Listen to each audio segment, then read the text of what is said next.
الحمد لله كفى وسلام على عباده الذين اصطفى أما بعد فأعوذ بالله من الشيطان الرجيم بسم الله الرحمن الرحيم يا أيها الذين آمنوا كتب عليكم الصيام كما كتب على الذين من قبلكم لعلكم تتقون সমস্ত প্রশংসা মহান রব্বুল আলামিনের দরবারে যে রব্বুল আলামিন আমাদেরকে দীর্ঘ এক বছর পরে আবারও রমজানের আগ মুহূর্তে আমাদের আসার তৌফিক দান করেছেন। এই জন্য শুকরিয়া আদায় করি আলহামদুলিল্লাহ। প্রিয় দর্শক শ্রোতা, সামনে রমজান উপলক্ষে আমার এই আয়োজন। এখানে থাকবে ধারাবাহিক রমজানের আলোচনা, পর্যায়ক্রমে রমজানের পরে সাথে সাথে ইতিকাফ থাকবে, সদকায়ে ফিতির থাকবে, যাকাতেরও আলোচনা থাকবে ইনশাআল্লাহ।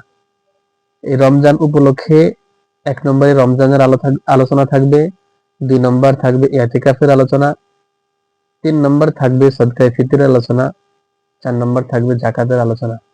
আপনাদেরকে উদারত আহ্বান জানাচ্ছি, আপনি আমাদের এই পেজ বা এই চ্যানেলের সাথে থাকুন, তাহলে অনেক কিছু আপনারা শিখতে পারবেন আশা করি।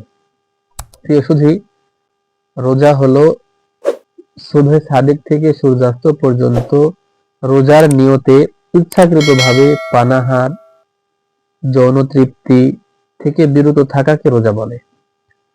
প্রত্যেক আকিল বোধ সম্পন্ন প্রাপ্ত বয়স্ক নর নারীর উপরে রোজা রাখা ফরজ।